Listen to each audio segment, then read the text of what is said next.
Hey guys, it's Claudia here. Just a quick disclaimer. Some of you may have noticed the scratchy noises in the background of some of our episodes.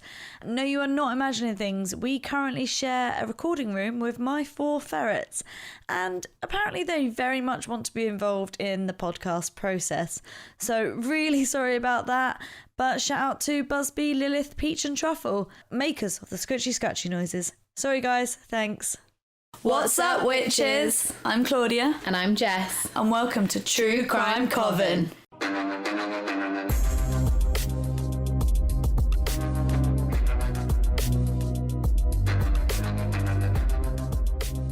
Love is in the air.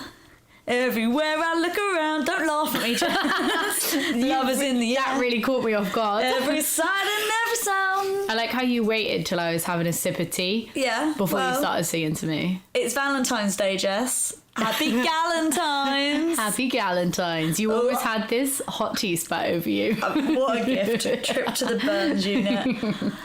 So, how are you and Aidan doing anything nice for Valentine's Day? We did actually think we should probably organise a date night because it's our first Valentine's Day as a married couple. Yeah, Mr. and Mrs., husband and wife. Are you and Mikey doing anything for Valentine's? We thought we might blow some glass. Yeah. There's a Netflix series called Blown Away, and I really love it. It's all about blowing glass. And the other day I went to Bristol Blue Glass, and then I was there for half an hour, and then I suddenly went, oh my God, my cat's in my car. Which made me... You left Karen in the car for half an hour. Which made me look both a bit weird for like being like, oh my God, my cat's in my car. And also like a really bad cat mum. Karen was fine. She was chill as anything. Our story today, I had to pick a Valentine's themed one. And of course. You would think that there weren't too many Valentine's themed murders, but you'd hope. But unfortunately, yeah. So today our story is about a guy called Nathan Leuthold. Any knowledge of this guy? No, name doesn't ring a bell. I actually don't think I have to do any trigger warnings today. Oh. I mean, obviously it's still not a nice story. Yeah. It's the usual, like, there's going to be a murder. But yeah, no trigger warnings. That's what we're here for though, isn't it? Nathan Leuthold was born in 1976, and in 2013, the year that this crime took place, he was 37 years old. He was a former Baptist missionary from Peoria, Illinois, and was married to Denise Leuthold. The couple had been married for 18 years and had 3 children together, one 12-year-old son named Seth and 2 daughters, 10-year-old Julia and 4-year-old Janelle. The family of 5 lived with Denise's parents, Diane and Douglas Newton, in their home on West Mossville Road. February 14th, 2013 started off like any other Valentine's Day for Nathan and Denise. That morning, they began the tradition of waking their kids up to have a family breakfast together, where flowers and chocolates had been set out on the table for Denise by Nathan, and after breakfast the children enjoyed a sweet Valentine's treat before they were taken to school and daycare.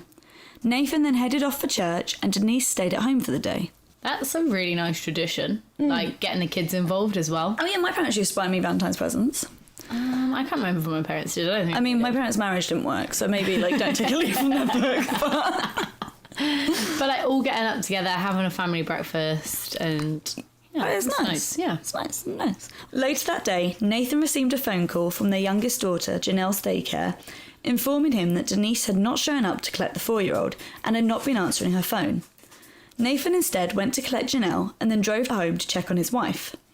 It was at 3:15 p.m. that he called police as a window to his home was broken and the garage door was left wide open.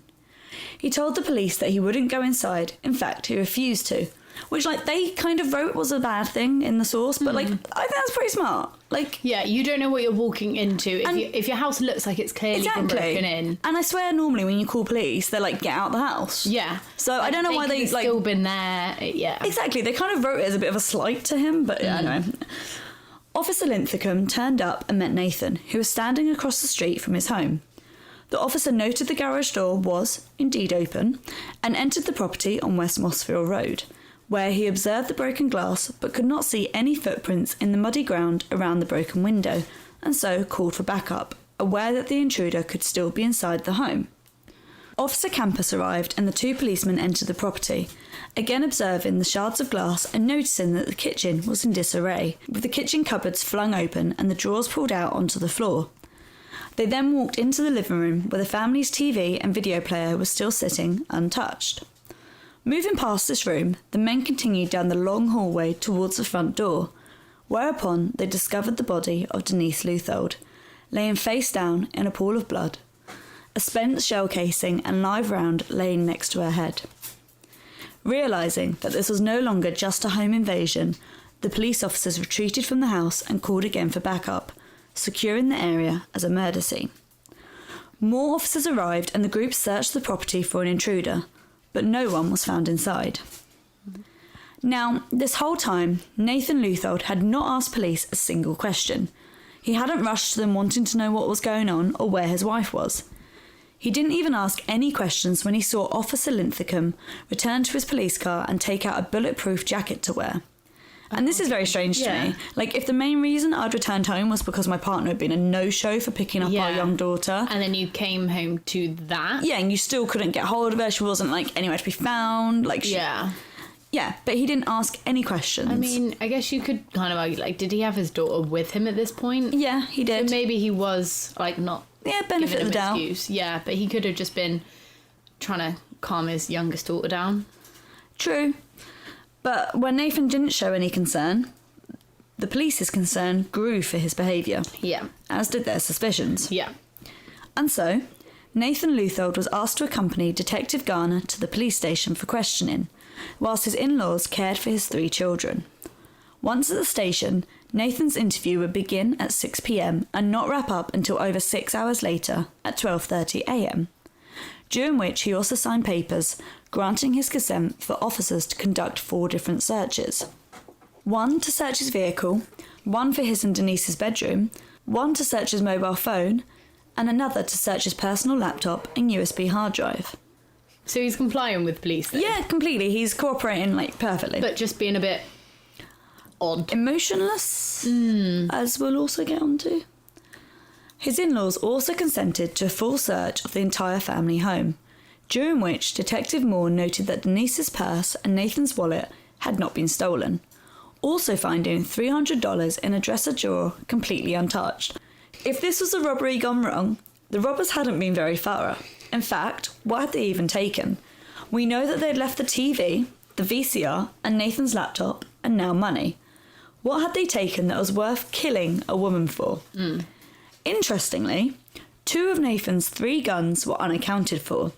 His .22 caliber Beretta and his .40 caliber Glock, with Denise appearing to have been shot by the same make as the latter.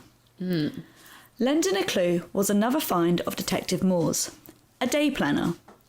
Inside that day planner, he found a note tucked away. And what was written finally shed some light onto this whole case. Now, I'm not going to read the note verbatim as it's quite long. We will, of course, put it up on our socials and I'll probably should show it to Jess at some point. But here are some key parts. Okay. 1 part read, I have tried to please you for 17 years and never succeeded. I've never been good enough, never done enough. I know that you want me dead. I'm not stupid. I suppose it will confirm my worthlessness to you when I write that I am not brave enough to do that job for you. Another sentence said, I have been willing at any time to fall in love with you again, but you reject me every time. But perhaps the most telling line to the police was the one that stated, you want to humiliate me by running around with a 20-year-old? Fine. Ooh. So I'm guessing this is Denise who's written this note. Yeah, this was in her day planner. Yeah. So what could this note mean? I mean, it's fairly obvious that it was written by someone being betrayed in their marriage. Yeah, and he was obviously having an affair and she'd found out. Yeah. She was definitely a scorned woman. Yeah. She even says, like, you want me dead in there? Which, like, I would say most people, like, if they're being cheated on, I wouldn't assume that my partner wants me dead. Like, what is he doing? He wants me out of the picture, but not necessarily dead. Yeah. But who was this 20-year-old? Well, let's back up just for a second. Now, as mentioned early on in this episode, Nathan Leuthold was a former Baptist missionary, and as such, himself and Denise used to visit other countries as missionaries to spread the word of God. In the year 2000, the couple had travelled together to Lithuania and had met a Lithuanian family who were also heavily involved with the church. In 2012, when the eldest child of this Lithuanian family was 18 years old, the Leutholds decided to sponsor her as an exchange student, with her interest being in ministry work and music. The young woman was offered a room of her own on the ground floor of the Newtons' family home. This young woman was called Aina, and it appeared that Nathan and Aina were a couple, and reportedly, Nathan was obsessed with his mistress, who was nearly 20 years his junior. Wow. On March 6, 2013, Nathan Leuthold was arrested for the first-degree murder of his wife, Denise Leuthold, on Valentine's Day. The trial was set for Monday, July 14, 2014, the day before what would have been Nathan and Denise's 19th wedding anniversary. Wow. Sad. Mm-hmm. And so, other than the note penned by Denise, what evidence did the police have that Nathan was responsible for his wife's murder? Because, having an affair doesn't mean... No, it doesn't mean you're going to murder your wife. No, exactly. Yeah. Well, firstly, the 911 phone call seemed suspicious to police. Now, we know that he hadn't shown concern for Denise when the officers arrived to inspect the house, and that is odd in itself. Yeah. But this was also true of the initial phone call to emergency operators, when Nathan stated the problem to be a break-in and failed to mention that his wife wasn't answering her phone and may have been inside, despite the fact that he knew she was spending the day at home. The very home that he now suspected someone had broken into. And, he wouldn't go in himself as well, so he knew it was unsafe. He knew there was a high chance that his wife was still in there and could have been her if it was a break-in. Exactly. Yeah, that is. Then, there's the interview with the police. Now, at the time, he was told he wasn't under arrest or in custody and was free to leave at any moment. But he chose to stay and talk to the officers. Once again, he didn't cry or show any sort of emotion towards the fact that his wife had just been found shot in the head. This is his partner of almost 2 decades, and yet he didn't seem particularly cut up about it. No. At the very least, you'd be sad for your young children, who now have to grow up without their mother. But he showed no emotion. Now, he did state that he was trying to shut off all emotions, and that he was trying not to get upset. Why, though? Yeah, exactly. And look, I'll always say that, we don't know how people are going to react. Yeah. We don't know, we never know how we're going to react in that situation. I hope that none of us will ever have to know how. Yeah. But I think in these circumstances where people are in shock and not acting how you'd expect, they don't then explain themselves because it's authentic. There's trying to be rational. Yeah. And be right, I need to do this to help the police with their investigation. And then there's being emotionless. Yeah, and I'm trying not to get upset. Well, you're allowed to be. Yeah. They're not going to be he's crying like a baby. They're humans too. They deal with this situation a lot. I'm sure it affected them as well, the officers who found her. Yeah. And as well, if you don't show emotion, as you said, it does make you seem more suspicious. Yeah, we all know that. Even though I will try and sit there and always be you don't know how you'd act. Of course, when someone doesn't show emotion, you're kind of a bit side-eyeing. And it's maybe awful that we do that. But yeah, if they're not cut up about their wife being dead, even if he wasn't the murderer, if he's not upset about it, you know that there was more to this. Yeah, you're allowed to be upset. Just to have a cry. No one's going to judge you for it. Yeah. In fact, Nathan showed such little emotion when informed of Denise's death that the police repeated it, as they were unsure if he had even heard or understood them. Wow. Pardon me, sorry. So, detectives relayed to him once more, "I'm telling you she is dead." Nathan calmly replied, "You told me." Weird. So weird. Yeah, that is strange.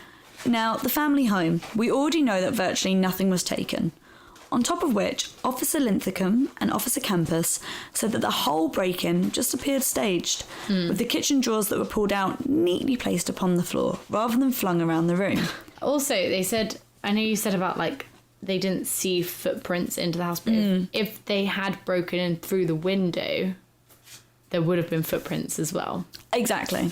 Yeah. Because regardless of whether you come in or out that way, there's gonna be... Again, when people stage break-ins and they just break a window, I'm at least put on some shoes that aren't your size. I'm not going to tell people how to commit crimes here, but put on some shoes that aren't your size, that you don't own, and do tracks. You'd think it'd be basic textbook stuff. Maybe it's not. Maybe I've listened to too much true crime. Yeah. But at least try and cover your tracks. Do you know what I mean? Put a bit of effort in. Come Also, on. the garage door was open. You probably didn't need to break the window. Well, no, but I think the thing was they were thinking that maybe they went in through the window and then out through the garage door. Exactly. So you would have muddy tracks in. Exactly. Yeah.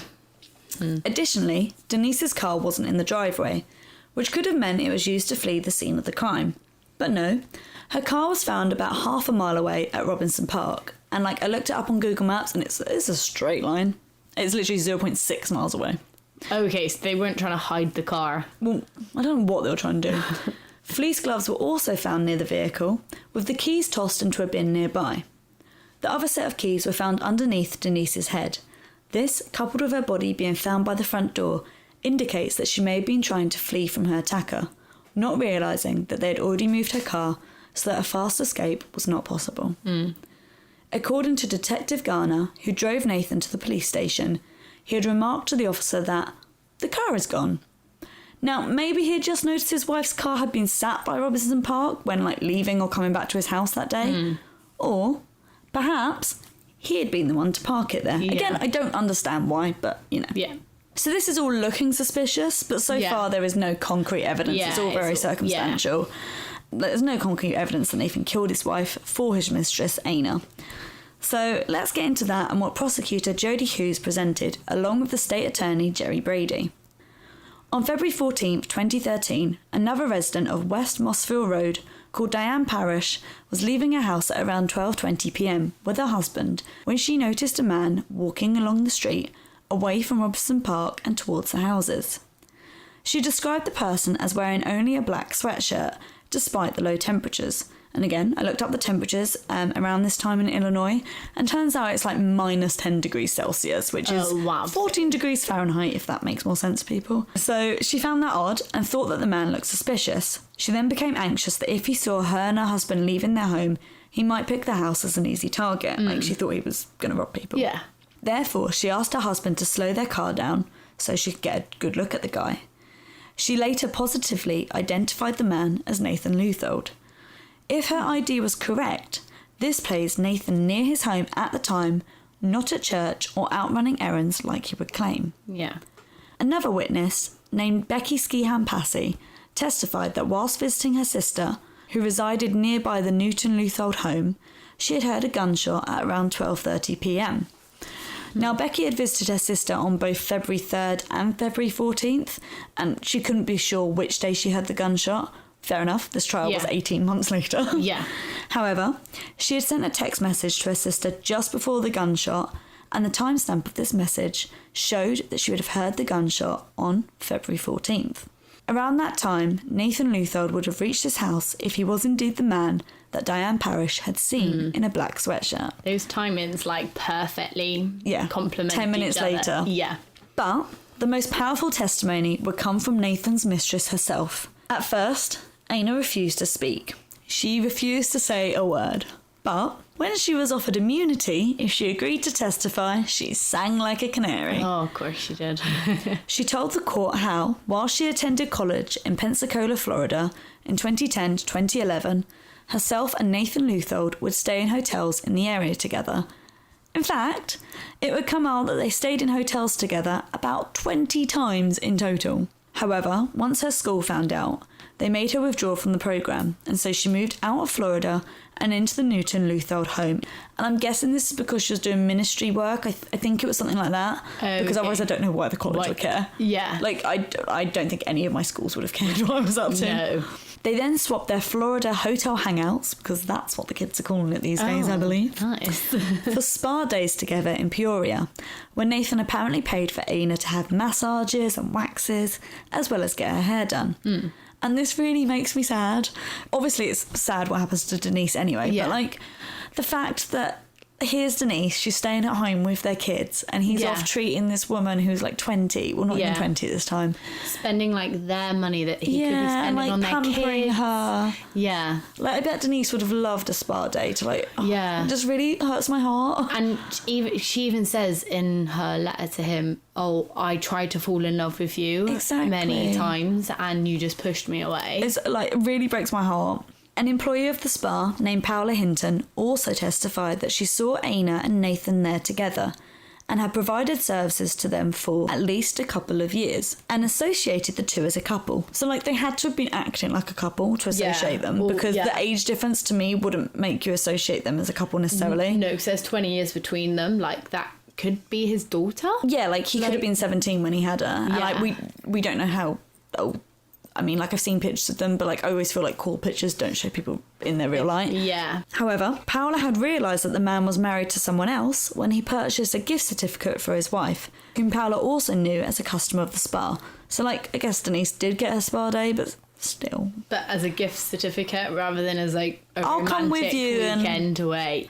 And it gets worse. Not just because Denise is then killed, but his treatment and the subsequent neglect of his relationship with Denise gets worse. Aina testified that Nathan took the two of them away to Europe in the summers of 2011 and 2012. So Nathan was not only treating Aina to spa days and trips to Europe, but the pair also went to the gym together at least every other week. I mean, he was spending so much money on Aina. Yeah, I feel sorry for his kids, because he's paying for her and him to go to Europe, and the whole of Europe. But my head is thinking they're probably doing, because they're doing these romantic weekend, like spa weekends, he's probably doing like a romantic. I'm thinking like Paris, Rome, and like that's money he should be spending on taking his kids on holiday. Yeah, that's the thing. I feel so sorry for his kids. He's like denied them of these holidays because he's paying for his mistress, and then he's killed their mum. He could have been making beautiful family memories instead of like jet setting around like he's some single man.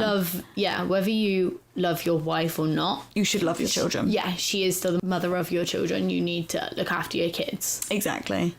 In November 2012, Nathan rented out a luxury apartment in Chicago, and himself and Aina stayed there for 6 nights together.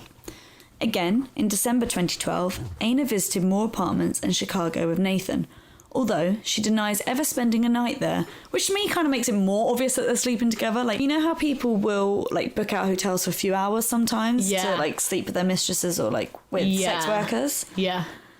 To me, it just makes it more obvious. It doesn't make you look better, babe. No, it doesn't. Also, like, they've gone away together for long periods. They go to the gym every other week. But no, I didn't stay with them then. But also, like, obviously, clearly his wife knew, but I reckon his kids must have, like, picked I don't know up if something. maybe he said he was doing missionary work. Maybe. I'm not sure. Yeah. I'm not really sure how he blagged any of it, because he also, like, didn't say that he did it, but... Yeah, Aina was living with them as well. Oh, yeah. And, like, how old was his oldest? 12. Like... 12-year-olds know what's up. Yeah. They're not stupid. Yeah. Like, his oldest child would have, like... put 2 and 2 together, I reckon, or found something. Yeah, like it's odd. Did they live with her parents? Yeah, like her parents would have, like how. I don't know how. I don't know how he could have lived in that house as well. Like, imagine being the mistress and living with. Just the audacity you have to do that to the people who are the people's daughter who are putting the roof over your head. Aina also admitted that Nathan had bought her an Eddie Bauer jacket. This brand didn't mean anything to me, so I looked it up. It appears that their jackets can range from like $34 on sale to around $550. So it could be significant, could not be. I'm guessing it was expensive. Probably was, yeah. He also took her out to dinner frequently in Chicago during 2012. Again, poor Denise. Like, she probably wanted to be wined and dined. Yeah, we all do. Yeah. Apparently, Nathan actually paid for around 90% of Aina's whole outgoings and lifestyle in total. Oh my god. Sugar daddy. Yeah. Nathan and Aina also went horseback riding together. How romantic. With their riding passes being admitted into evidence at the murder trial. Aina stated that most of the time she wrote to Nathan in Lithuanian. Now, she was, by her own admission, proficient in English, having attended several English-speaking colleges in the US where she received good grades. During the trial, she opted to use a translator, but later accused him of not translating accurately and dropped him. Aina could not remember if she ever wrote to Nathan in English. However, on January 18th, 2012, Nathan did write to her in English, in an email that read, "I let you down and I'm sorry. I'm not going to make excuses. That would not be fair to you. You deserve someone who respects you and puts their relationship first. And from now on, I want to do all that I can to be that person. There is nothing more important to me than you in this relationship. I am so blessed to have you in my life, and I know it." Again, poor Denise, man. He should have been writing that to her. Yeah. Like, Jesus Christ. That's horrible. Also, like, I don't understand why if she speaks fluent English, why is she having a translator and then being like, oh, you didn't translate properly? I'm not sure. Maybe she thought that she wouldn't come across well. I honestly don't understand. I think the reason she wrote to him in Lithuanian, though, was so that it was harder for people to, like, read. Yeah. Obviously, the police could decode it at any point. Yeah, but in general. If Denise found it... I don't know. I'm assuming she can speak. I mean, I think they lived in Lithuania for, like, 12 years. Yeah, so... Like, I think their kids were there. Yeah. Despite all of this, all these getaways, holidays, spa days, gym sessions and bloody horseback riding... Aina denied that she and Nathan were ever lovers and denied loving him. She didn't even say she loved him, man. Like... Oh my God, so literally was just taking his money. It's totally normal behaviour. In fact, by the way, Jess, me and Aidan are going horseback riding tomorrow, is that all right? Yeah, because I know you and Mikey are pegged in for a spa day together, so, like... I would love a spa day. To be fair, I would go on a spa day if Nathan? Would you now? If Aidan asked me, like... If he's paying. Yeah. But that's all good, yeah? Definite sugar daddy situation. Sugar daddy vibes. Now, so far, all of this points to an affair between Aina and Nathan, but it doesn't pin any involvement on the Lithuanian exchange student in the murder of Denise Leuthold. However, her behaviour certainly wasn't normal. On February 14th, 2013, when Nathan had texted Aina to inform her that the home she stayed in had been burgled, she replied, "Interesting, smiley face. Bit odd." Later, Aina would agree that this was not an appropriate response. You think, hun? Oh my God. Now, something I would say was interesting was that Nathan's parents, Bruce and Kathy Leuthold, were paying for Aina's attorney, with Bruce and Kathy advising her not to speak with police. Aina denied knowing that the money for her attorney came from an account set up for the Leuthold children. But the parents knew. They transferred the money when Nathan asked them to. Despite living with Denise's parents, Diane and Douglas Newton, Aina confirmed in the trial that since Denise's murder, she had only had contact with the Newtons once to express her sympathy, and that she did not attend Denise's funeral. Again, this is a woman whom she not only lived with, but knew for around 14 years, who also helped sponsor her to come to the US. Yeah. Now, if she wasn't having an affair with Denise's husband, why wouldn't she want to pay her respects? Like, you don't have to like someone to just go to their funeral. Also, although she's, like, having an affair with her husband, she's already admitted she doesn't love him. Like, she was literally just taking his money. Again, textbook murdering someone 101, go to the funeral. Yeah. I mean, also, I know that they say murderers go to the funeral to, like... But when you're expected to go to the funeral, go to the funeral. Yeah. If you murder someone, go to their funeral. Don't murder people, though. Murdering's bad. Why wouldn't she stay living in the Newton home, where she was already residing, as well? All her stuff's there. Of course, she did maintain daily contact with Bruce and Kathy Leuthold since that fatal Valentine's Day in 2013. Of course. And... So I feel like the parents knew. Oh my God, yeah. And in an email to her mother Inga, who, if you remember, also knew Denise and Nathan, Aina wrote that Denise's daughter didn't want her mother, but instead asks for her. This email was written just shortly after the murder, but before Denise was even laid to rest. So, like, Denise isn't even resting, and Aina's like, oh yeah, her daughter wants me and not her. Like, oh, you nasty woman. Also, I'm not saying that's not true, but I can't see how that's true. Do you know what I mean? Like, I think when they were in Lithuania, Aina used to look after the kids. Yeah. Because she was, creepy as well. She was 7 years old when they first went out to Lithuania. So, and I think then obviously their kids would have been born, and so she would have been the older one who looked after them. Yeah. So yeah, she probably was close to the kids. Like, she'd always lived with them. But like the kids, a big sister. Do you know what I mean? And I love my sister, but like I'm always going to want my mum when something goes wrong. Yeah. More evidence was offered up by an inmate who began a friendship with Nathan Leuthold. The man was named David Smith and met Nathan in March or April of 2013 as the two were housed in the same unit. They soon began conversing daily for a few hours at a time. A few weeks after their initial meeting, Nathan asked David for legal advice on a hypothetical scenario. However, David replied that if he wanted his help, he'd have to be completely honest with him. Nathan agreed to this, and the deal was sealed with a handshake. Nathan then went on to tell David that he had met someone else and wanted to go on with his life. Now, David could not remember the exact name of this person, but stated it to be something similar to Anna or Lana. Okay, yeah. Smith said that Nathan confessed to him that on Valentine's Day 2013, he made sure he acted as normal as possible so as not to arouse suspicion. He gave Denise her Valentine's chocolates and flowers as usual and then left the house like normal too. Only this time he parked his car by Robinson Park and walked back home through the woods. He was wearing a black sweatshirt with a hood, just like witness Diane Parrish would testify she saw a man wearing. Nathan carried on to say that he hid in the wardrobe and waited for his wife to come home. I assume she'd popped out. Yeah. When she returned, he and Denise exchanged words before he shot her in the left side of the head.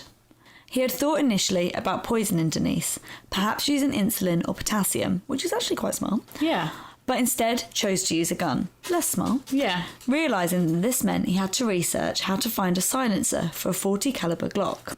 His computer's internet search history would back up David's claims, with an officer from the Central Illinois Cybercrime Working Group named Detective Lynn finding searches for how to hide the sound of a gunshot, how to silence a Glock 40, murder insulin, suicide insulin, and non-diabetic get an insulin shot, alongside others which were more related to knocking Denise out, electrocuting her, and how to erase everything from an iPad, something I'm guessing he didn't work out. Also, I like how it's they came home and had words like, "Hi honey, you're home early." "Oh, what are you doing with that gun?" "Oh, do you know, I was thinking about how to murder you, and it was a toss-up between poisoning you or shooting you, but I've googled how to silence a gun now. I made my decision. I still don't quite know how to delete my search history, but if you could just stand by the front door and face that way, just so I don't have to look you in the eye. I'm gonna come the left side. That cool? Left or right? Which would you prefer? Yeah. I don't want to look into your eyes as I shoot you, because I haven't got guts. You are my wife and we have kids together, but I think if I shoot you in the back of the head, that's going to be a little bit too risky. Just a piece of shit, man. Oh, it's just a mess.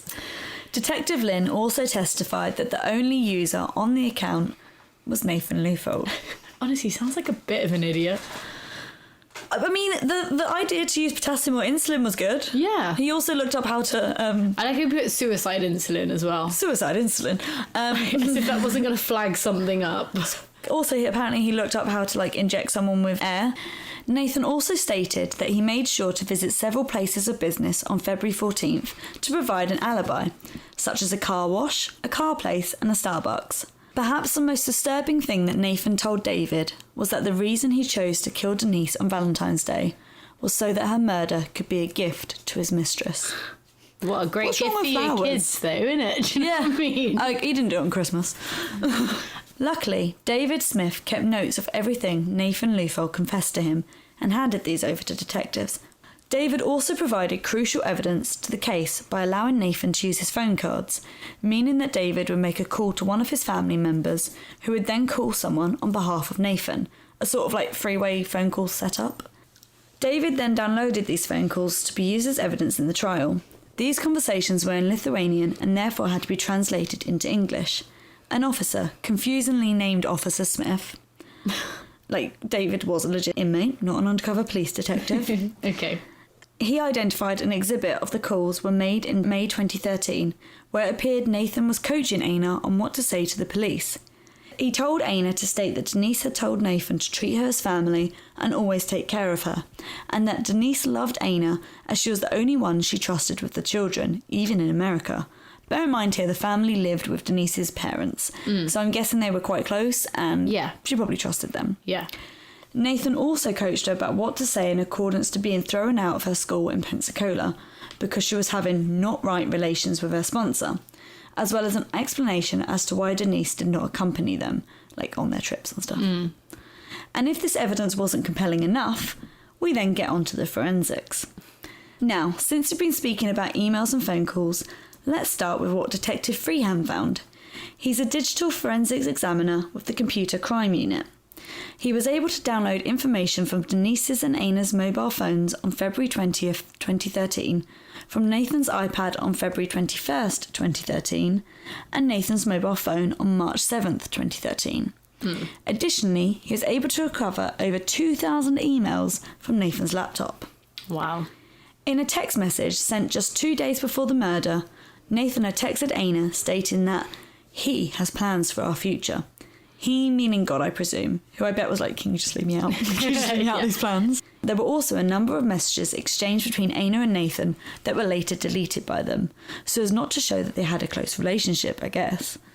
One of these deleted text conversations took place on February 13th, where Aina texts Nathan saying she was going to the gym.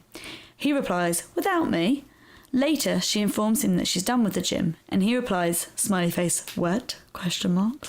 Aina responds, little bit, smiley face, which Nathan says, but you smell good, smiley face, before following up with, and you were also so beautiful. On this day, there were also many phone calls between the pair, which Aina then deleted the logs of, but I mean, nothing is ever really deleted from the internet. On February 14th, the day of Denise's murder, Nathan texted Aina saying, I know there is a lot to do today. I pray that there is enough time to do everything. It is thought that whilst Nathan shot and killed Denise, it was Aina who staged the scene to look like a robbery. She had one job. She did not do it well. Further forensics pointed to the use of a .40 caliber Glock, with a forensic scientist of the Illinois State Police named Dustin Johnson examining the bullet and cartridge casings, which were recovered from the murder scene. After which he concluded that it was likely that they came from such a firearm, with Dr. Scott Denton, the coroner's forensic pathologist, agreeing that the entrance wound on the left side of Denise's head could have been made by a .40 caliber bullet. Whilst DNA samples from the steering wheel of Denise's car could only be positively matched to Denise herself, with the two unknown samples that were obtained being too low for comparison standards, the samples obtained from the gear stick were more fruitful. The major profile matched Denise, as we would expect, but the minor profile was that of a male of which Nathan could not be ruled out from contributing to. Everyone else in the case could be excluded. However, Nathan had told police in a videotaped statement that he had not driven his wife's car for more than an hour in the last year. Okay. Yeah. Stitched himself up there. Yeah. Nathan Leuthold decided against taking the stand in his own trial, but he did have a neighbour testify in his defence, who corroborated a story that Nathan told to police during his interview. This was that around a week to 10 days prior to Denise's killing, a suspicious vehicle had been seen at least twice in the area. The neighbour, named Christopher Williams, saw the car parked with its headlights on for 5 to 10 minutes but did not see the vehicle leave. I don't know why it's suspicious. Yeah. The defence also put forward evidence of other home invasions that occurred during this time in the area, where thieves would burglarise the home and then leave in one of the victims' cars afterwards, and that one of the suspects in these break-ins looked similar to Nathan Leuthold. But the state argued back that these home invasions were too dissimilar to this case, a major difference being the murder of the occupant of the home. Probably that they actually stole stuff as well. Yeah. In total, the trial lasted 6 days, with more than 40 witnesses offering evidence. Wow. In the end, it took only 90 minutes for the jury to come back with their verdict. Nathan Leuthold was found guilty for the first-degree murder of his wife, Denise Leuthold. And for that, in September 2014, Nathan was sentenced to 80 years in prison. Wow. And has since had his parental rights revoked. Denise's parents have been looking after the 3 children since his arrest. I'm just happy they're not with Aina. Yeah, or his parents. Oh, yeah. Nathan Leuthold's lawyer, Hugh Toner, protested his client's sentence, stating that he should serve the minimum sentence of 45 years, as he didn't have any prior criminal record, and that 45 years is practically a life term anyway for the 38-year-old, as in the state of Illinois, a person has to serve the entirety of any prison term for murder. Toner further claimed that there was no proof that Nathan and Aina had a romantic relationship, a statement which caused Judge Kevin Lyons to unexpectedly spit back, "Really?" And I just want to second that. Really? Yeah, really, yeah. In Judge Lyons' closing statement, he told Nathan Leuthold, "You will end your life in a cold and grey, isolated Illinois penitentiary, where you will be more of a number than a name." Wow.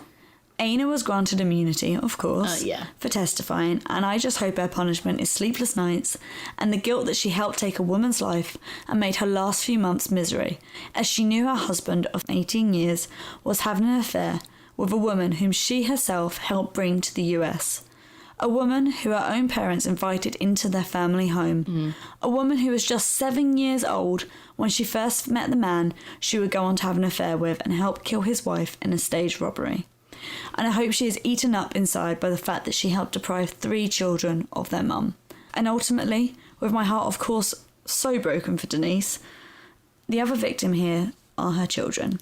For sure. I feel so sorry for them. Yeah. How old were they at this time? Like, they were still quite young. I think 4, 7 or 8 and 12. Yeah. They lose both their parents. Yeah. And it's heartbreaking. In a horrific way as well. Like, to find out that your mum has died. Not only that, your dad has killed her. Yeah. And with the person who grew up as almost like your they lost her as well. Figure. Yeah. I didn't even think about that. And like, from the sounds of it, his parents knew, so they probably don't really associate with those grandparents anymore. They've literally lost. You'd like to think they were the bigger people for the kids, but I mean... It sounds like they clearly knew. Yeah. And they backed Dana. They took money out of, like, the trust fund they'd started for their grandchildren to support her. Yeah. Just because Nathan told them to. Yeah. It just... Yeah, the things that they've done for those kids. They might be bigger people, but I don't think I could forgive that easily. I suppose it depends, because maybe when you haven't got the family, like they don't have their parents, they might think they might have a different outlook. Yeah, maybe. Nathan Leuthold still denies all the allegations against him and his charges, with he and his attorney sticking to their story that some persons unknown broke into the Nathan Leuthold family home to rob the place and ended up killing Denise in the process.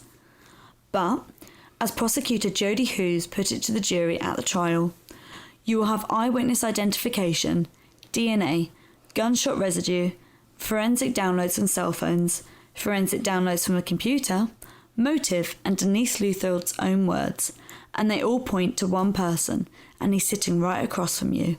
She was, of course, referencing Nathan Leuthold. So what do you think, Jess? He seems like a bit of a bastard. He's just a dickhead. And for everything he's done to his wife. And the fact he really thought this 20-year-old was interested in him. Like, yeah. Obviously it's horrendous for the kids, but actually I feel like killing her wasn't the worst thing he did to her. No, because at least that was hopefully quick. Yeah, and she didn't have to, like, suffer through his actions anymore. Not that obviously Denise did anything wrong, but how she could put up with that, like, it sounded like she was at the end of her tether. Yeah. I feel like she might have been... I mean, like, this is all me just hypothesising. Yeah. But I feel like maybe she threatened him with a divorce as well. Yeah, and that's what drew him to this point. Which is obviously not an okay response. No, it wasn't... Sign the divorce papers. It wasn't just to be with... Aina. Yeah, it was to get rid of her because if she was going to walk away. That's the thing as well. And that's shameful for him. A lot of the time, like, you know, like in the Chris Watts case, I don't know if you're familiar with it. I feel like it's one that we don't really need to cover because the documentary came out on Netflix and everyone watched it. Spoilers, like, turn it off now if you want to watch it. But they said that one of the reasons why he killed his wife was because it's like, it's messy if you've got the wife still in the picture, even if you're divorced, because she's the mother of your children, you have to, like... Yeah. Kill. There's always that person lingering. If you divorce them, it's like you still kind of got this tangent in your life. Yeah. But if you kill them, it's like, oh, fresh start. Obviously, he killed his kids to ensure that. Yeah, it's always that whole, it's a more of a clean break. Like, I suppose in his head, him and Aina could then suddenly find solace in each other and become a couple, and they could have these 3 ready-made children, family together. Which I feel is, like, even more referenced by the fact that Aina's like, oh, the children want me and not their mum. As if she's going to stick around while he's in prison. She's not going to go visit. She's not going to go visit him. No. Do you know what I mean? She's going to go find some other rich guy. Of course she is. She's got a whole life ahead of her. Yeah. Was she even interested in this guy? No. No. Of course she wasn't. Not he had money, though. It's mental. This entire case is... It definitely puts you in the romantic mood for Valentine's Day. Hope everyone has a lovely date night. Don't kill your wife. Don't kill anyone. Yeah, if we're going to take anything from this, it is don't kill anyone. Yes. Especially not your wife on Valentine's Day for your mistress. Yeah. It sounds like he'd obviously not been planning it for a while, but he almost knew how he wanted to kill her. He wanted it to look like a burglary or a suicide attempt. And I feel like even the shot to the left side of her head, she could have shot herself. So, yeah, that concludes the story of idiot Nathan Leuthold and poor Denise Leuthold. And their poor children. Yeah. If you have a ghost story or a case suggestion, you can email it to truecrimecovenpod@gmail.com. You can also find us on Twitter at True Crime Coven. Or on Instagram at truecrimecovenpod. We are so thankful for everyone listening. It does mean the world to us. Thank you so much for your support. If for any reason at all, even if so we can buy mufflers for the ferrets, if you'd like to send us a couple of quid, you can do that at kofi.com/truecrimecovenpod. That's ko-fi.com/truecrimecovenpod. Thanks for listening, guys. Stay spooky!